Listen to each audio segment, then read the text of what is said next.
Hello, everybody. Welcome to the Real Estate Show. I am Matien. Hope you guys are all doing well. Ladies and gentlemen, as I mentioned last week, that this week we're going to have two amazing people from RBC here with us, Mr. Nabil and Mr. Parvinder Happy. Mr. Nabil is a general manager of the Toronto Western region, and Mr. Happy is one of the top producers with RBC, and we've known each other for a while. So, ladies and gentlemen, today we're going to ask Mr. Nabil and Mr. Happy some of the programs what RBC have for you guys, and what is basically the variable rate, fixed rate, qualifications, and much more. Okay, so Mr. Nabil, welcome to the show, and thank you so much for again taking your time. And Mr. Happy, thank you for being here with us. Can you please give us some introduction, some information regarding your position and what RBC can offer to some of our audiences, and what regarding some of our clients is. I know, again, like even with other professionals, we always tell them, say, hey, listen, we do have half an hour, so we just want to be very specific and very brief if we can, okay? So how long have you been with RBC, Nabil? Well, Matien, first of all, thank you for having us on the show on behalf of Happy and I and Royal Bank. And before we even dive into that, the amount of great work you're doing throughout the show, I've seen it a lot, and that's just phenomenal. First of all, thank you. Appreciate that. Both him and I. Well, someone's paying attention. Well, so we are, right? So about me, been in the bank for about 15 years now. Okay. Managed the mortgage division from the Greater Toronto West region. Work with incredible colleagues like Harminder, and very proud for working from Royal Bank at this point in time. I'll pass it over to you. Yeah, thanks, Nabil, for that. And Matien, thank you so much for having us. So I've been with RBC for 8 years, about now. And my role right now is mortgage specialist. I've been lucky enough to be part of Nabil's team now, going on to my 4th year. And we've been partnering, with different realtors, such as yourself. I've been fortunate to work with Matien, who's one of the top guys working with RE/MAX. And yeah, it's been great so far, and we're just looking forward to another successful year. Well, listen, I'm also actually very proud, and it's a huge privilege for myself and the team to have such an amazing individual, guys like yourself, how professional you are. And when we received the award, I said, listen, it's actually not me that I got the award, it's the people that we work with, that behind the scenes, that they get things done for us. And actually, you know what, RBC is the biggest bank when it comes, in Canada, and they're, to me, I did mortgages myself, as some of you guys know, but RBC's products are amazing. But what does RBC actually giving out in terms, like the rates? What are the rates right now? So right now, clients can choose depending on what their plans are. Okay. That's the most important thing. We know that everyone likes to hear numbers, because everybody wants to have the best rate. Okay. But we want to make sure that they connect with, individuals such as ourselves, so that we can help them plan, because we need to make sure that we're choosing the right product, as you mentioned, and as well that we're choosing the right type of rate. So as you mentioned, there's fixed and there's also variable. What's the difference? Because a lot of our audience people, they always ask me the question, but I like a professional such as yourself to explain what's the difference between fixed rate and variable, and right now, what is the variable rate through RBC? So the difference between the two is that a fixed rate, the name kind of gives what it is. So it's fixed. So you can choose the term that you want that rate to be fixed for. So it's entering into a contract. So you can choose between 1, 2, 3, 4, or 5 years. Okay. And then that secures your rate for that term. So that makes sure that your rate's not going to change. As long as you have that mortgage for that term, the rate's not going to go up, it's not going to go down, your payment and that rate is guaranteed. Okay, and what would you advise people right now to do? Because they're saying that, well, the economy is kind of in a shake. We're in this pandemic. A lot of properties are selling quite over than what it's worth. Would you advise people to go with a fixed rate, or would you advise people to go with a variable rate? I think I'll take that question. So it's such a great question, and that's why I want to answer that question. It depends on what exactly you're looking for. So now, if you're looking for a principal property, you want to stay there for next 3 or 5 years, we recommend a fixed rate because you really want to live there and get the term out of it, right? Now, if you're looking for an investment property, you do want to plan to sell it in like a month or a year or 6 months from now, you probably want to go variable rate because there's always a penalty involved at the end of that, right? So for the audience here is we always recommend everybody that look for exactly what your need is. If your investment, you probably want to sell it a year, there will be a penalty at the end. Variable has a smaller penalty, which is 3 months of interest. Okay. You can go with variable. You want to live there for 2 or 5 years, you'd rather go with a fixed because that's something a different product. So that's why the products are very different, right? Okay. Now, obviously, every institution have their own qualifications when it comes down to approval. A lot of people say, well, Matien, I have, let's say, on $1 million, which is your decent average townhome, or a bungalow rundown is $1 million. So they're saying, if I'm going to come up with 10%, what type of qualifications in terms of beacon scores and other qualifications that are required RBC is looking for? Yep. So wanted to finish my question, is what are the necessary pillars that they need to have? It's a great question. So whenever a client is going to be purchasing a property, and the number that you threw out here was $1 million, right? Yeah. So we have to make sure that we're meeting the down payment guidelines. So there is a program available to clients, which is called having a default insured mortgage, right? So you mentioned 10% in this case. So if you're going to be purchasing a property and you're only going to put down 10% because you want to enter the housing market and you don't quite have the 20% right now, you are able to do so, but you need to make sure that your purchase stays under $1 million, right? Okay. So that would be a requirement that your purchase price stays under 1 million. And then the requirement for down payment in that case would be the minimum you have to put down is 5% on the first 500,000. And any dollar that exceeds 500,000 requires a down payment of 10%. So there are ways to put down, I guess you could say, the minimum down payment. And then there is also another option available where you can put down 10% or even greater. But then if you do put down 20%, this makes it so then you're not part of that default insured program. You're just getting a conventional mortgage through the bank. And I'll just touch base a little bit on the default insurance thing you said. There's insurers at the back end where CMHCs plays a part, and folks who are putting less than 20% down payment, they have to get their mortgage insured through one of these lenders at the back end, and there's extra premium for that. So you'll probably hear in the market sometime people try to come up with a 20% down payment, so they don't have to go through default insurance or CMHC or anything like that. But if they can't, they can go minimum of 5, as Arminder just said, but then they have to an extra premium insured by that. Okay. And one more thing, Nabil. We have a lot of people right now in our database as buyers, what's called basically first-time home buyers. So the process, what they need to understand is what are the qualifications percentage that you need to put down if it's 500,000, what's over 500,000, and what's over $1 million.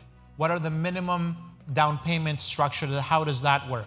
I think, Happy, we did one and you were like, no, Mr. Matien, if you go anywhere more than this, there's a certain different, I want you to explain this. How does that work? Yep, so for first-time home buyers, or anybody that's purchasing a primary residence, you are able to put down less than 20%. By primary residence, we mean that this is a home that you will be occupying as the owner. You're going to be living there. And for 500,000, 5% on that is the minimum, and that comes up to 25,000. So the bank would require you to have at least $25,000 for the down payment. You also need to have something called closing costs. So closing costs is going to pay for additional things such as land transfer. It's going to pay for your legal costs upon closing.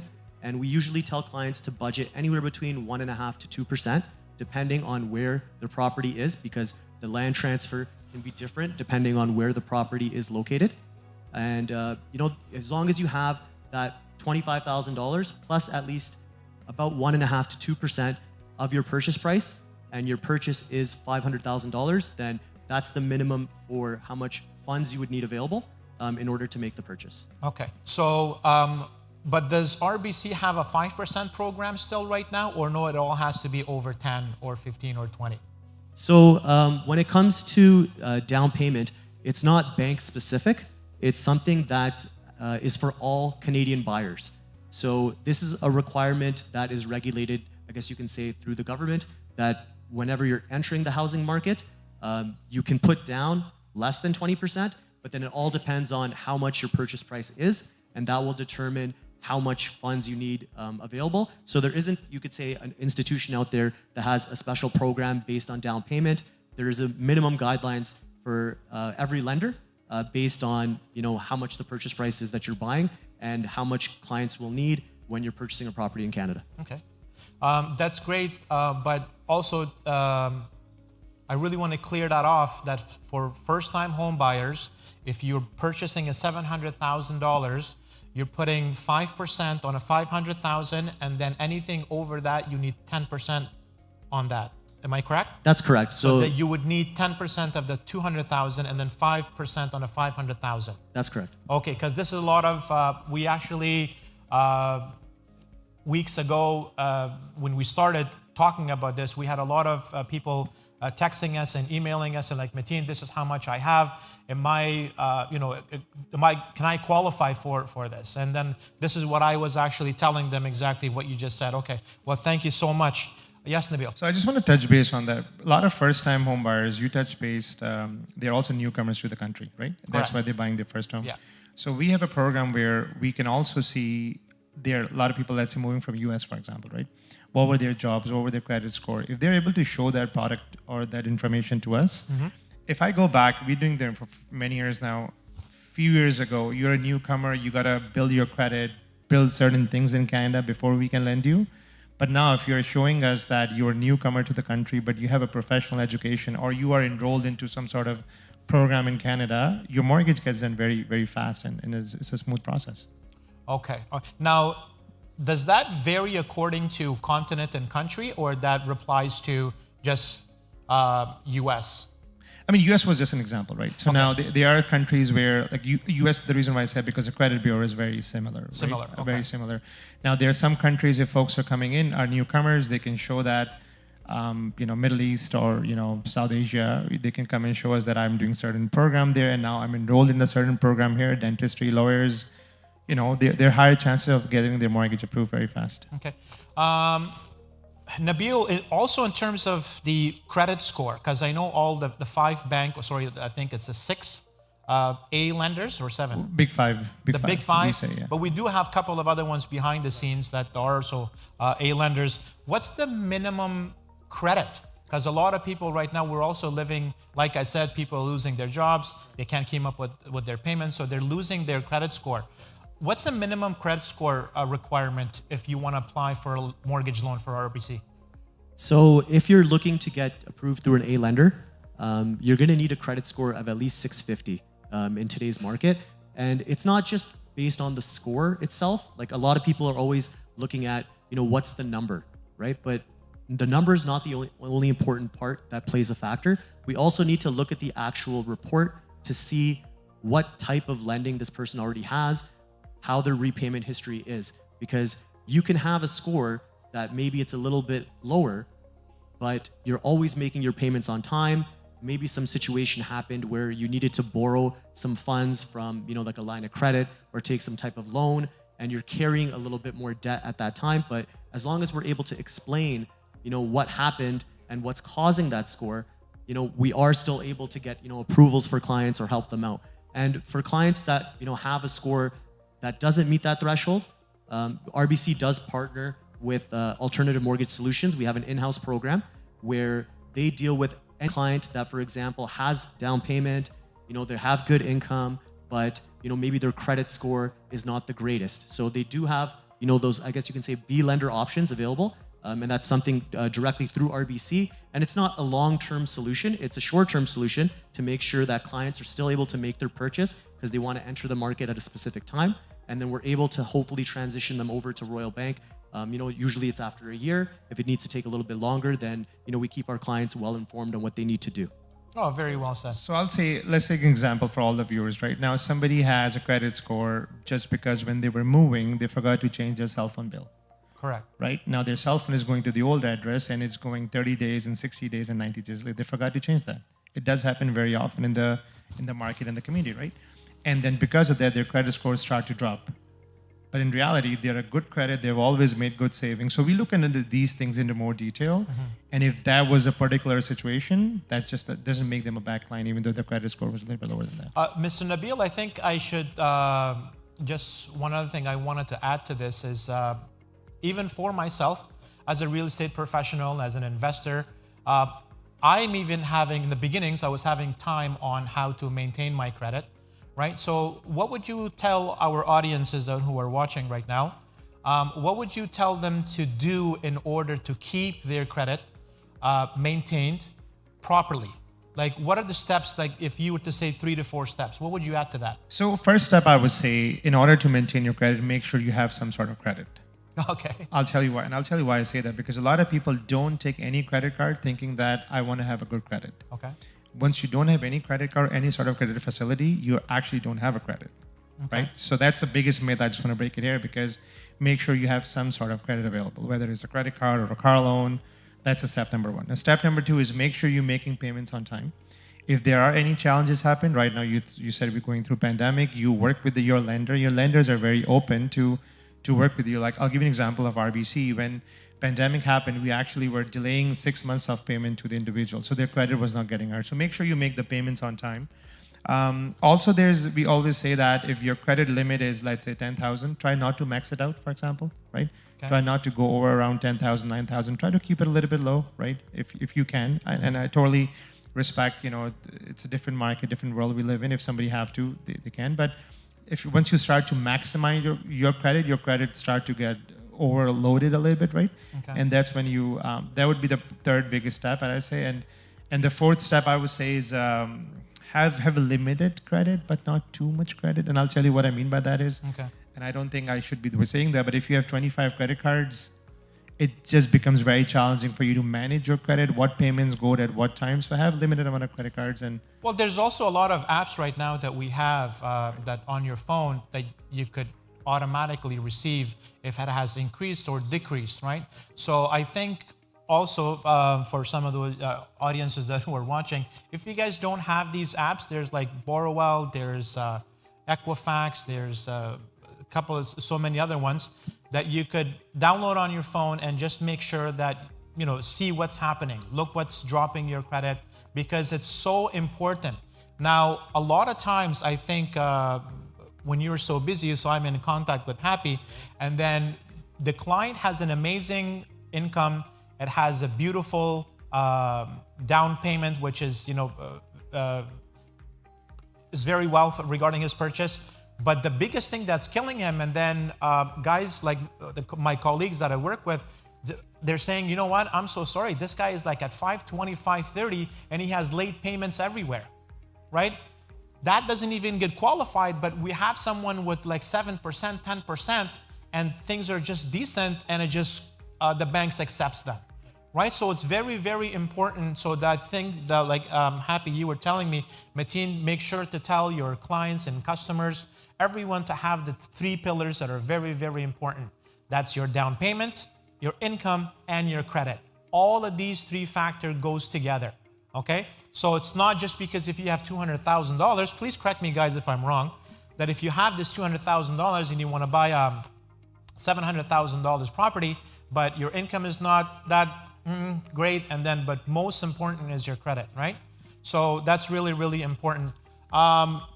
One more question. Sorry, I know we don't have much time. I'm going through this as fast as we can.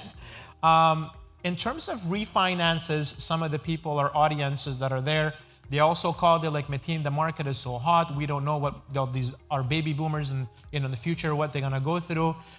They were asking me, is it the right time right now to go for a refi, invest like somewhere out of the GTA area, or they should wait till spring market?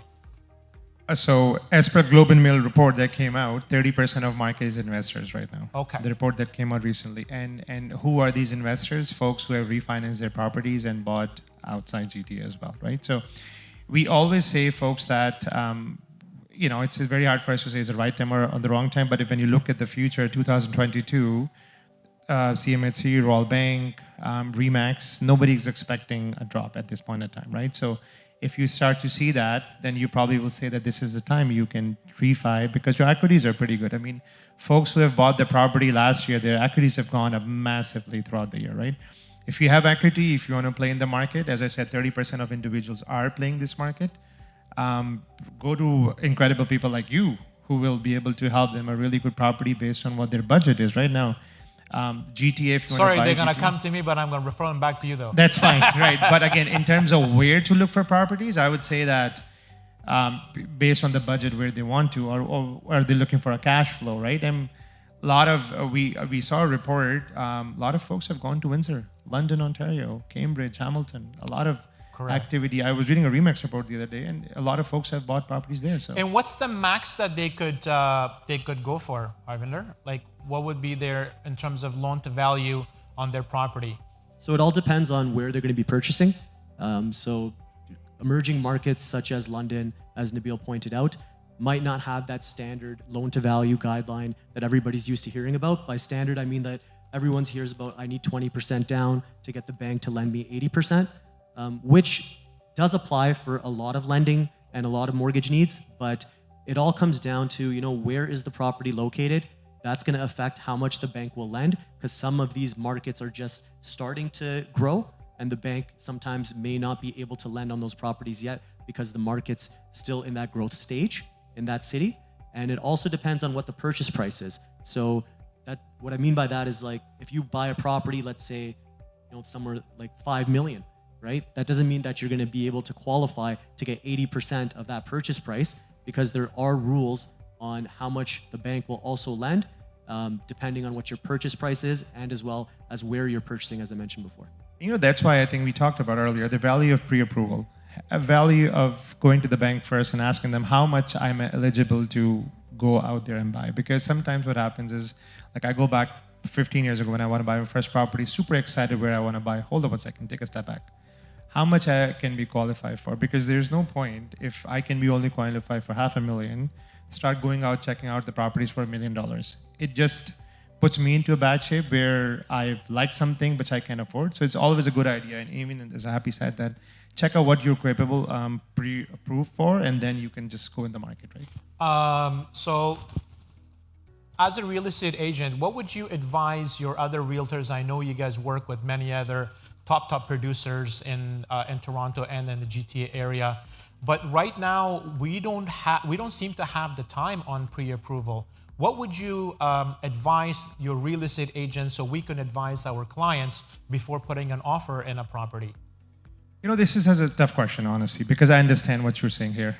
There's offers. Well, actually, Nabil, this is what some of the questions that we got emailed and text message to. So I want them to hear it from you, because I know I've been telling them, but I want to hear it from you guys. So I'll tell all the audience, I tell everybody that, listen, just make sure you please get a pre-approval first. That's me. Now, when I say this, a lot of my colleagues said, Nabil, you don't know what you're talking about, because when I have 60 offers on the house, I really need to go with something, right? So we as a bank have always said to everybody, all the clients, all the viewers here, that make sure you get some sort of pre-approvals and make sure you have looked after yourself. Now, as I said, a lot of when I go to my realtors, they said, Nabil, I can't do this. There's 60 offers. So it's the amount of risk you're willing to take. If you think that this is a really good offer, if you think you're qualified, if you think your bank is lending you want to go for it, that's the personal choice you make, right? Well, very well said. But also, I think Mr. Nabil, what you're trying to say is that you're telling the consumers, the people who are investing, purchasing, or doing any sorts of flip, is to do your own homework, right? So make sure that, again, that we call it the 3 musketeers or the 3 pillars, is for you to know in terms of your credit, your income, and your deposit before making a purchase, right? Because now all these properties, one property actually 2 days ago, property was listed in Brampton, a bungalow for $699. I don't know, I think Jennifer will hear this, and Chris. $699, the property had over 100 showings, and it had 65 offers. and it sold for $1,037,000. Now, so if you're competing with something like that, you want to make sure you got a very good deposit, good income, and good credit before you're and doing a good that. realtor like Matien. Don't forget that.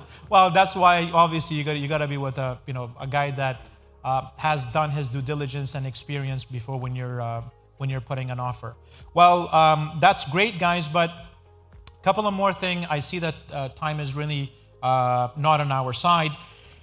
In terms of the pre-construction, so how does that work? Very briefly before I let you guys go. And also in terms of the foreign buyers, right? What you need to look from them. So I think Nabil, if you want to answer I'll this. take pre-construction, you take foreign buyers. So if you're looking for pre-construction, you come to Royal Bank. And not that I work for Royal Bank, but I know the product of everybody else who's offering that. So we can lend you a product. There's a thing we call a firm approval. So if your property is, let's say you bought it today, closing in 2024, if we give you a firm approval today, that approval will be lasting 2024. What that means is we're not going back and checking your credit again and income and everything. If we give you approval today, that's a firm approval. Now, when we say this thing in the market, a lot of people don't believe that because they say it's too good to be true. It is actually true. And a lot of people say, how can you give me an approval when my property is still dirt land at this point in time? We can give you approval based on the land itself, the market rent. We can give you approvals based on that. And we are the only bank who can hold the approval for the longest possible. Now, there are some banks who can do about a year, 18 months. We can, based on the project itself, we can go up to a very long amount of time. So a lot of products I know in market are closing in 2026, 2027. Absolutely. For that reason, not that I work for a bank, I said, but talk to Happy or Royal Bank at that product can be there for you because you want peace of mind. If you have closed something today, you want to make sure it closes when you really get the keys at the end of the day, right? Very well said. Yeah. And touching base on foreign buyers. Correct. So this is a really, I guess you could say, it's a tough question because it's not one formula, right? So foreign buyers, the biggest question is it depends on which country they are residing in and why they're purchasing the property in Canada. Those two things are very important. Banks do have rules in terms of who's allowed to purchase a property in Canada. Unfortunately, we're not able to lend to every single country. There is a list of countries that we do work with that are eligible to purchase properties here. And sorry to cut you off, Happy. And what's the minimum on the foreign buyers that they need to come in here, down payment wise? So 35% we're looking at right now. And we also need to make sure that, there's a reason why this purchase is happening, right? Because there are, as you know, as being a realtor, the supply is so limited right now in Canada in terms of being able to find a property. We need to make sure that people that are actually living in this country are able to find a home first and able to purchase those properties first before, somebody who's just living outside of the country whose need might not be to live inside that property themselves, right? We need to make sure that everyone who actually wants a home to live in is taken care of first, and investments and foreign buyers are, I guess you could say, the next priority after that. Well, very good. Thank you so much. Again, ladies and gentlemen, I'd like to thank Mr. Harvinder Happy himself and Mr. Nabil that he's so busy as a general manager on the West End in Toronto. You can see how busy his schedule is. And I'd like to thank both of you for being here.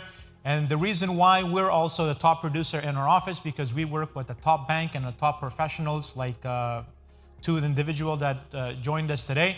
So if you guys have any questions, concerns regarding about the topic that was discussed right here today, please don't hesitate to contact them directly.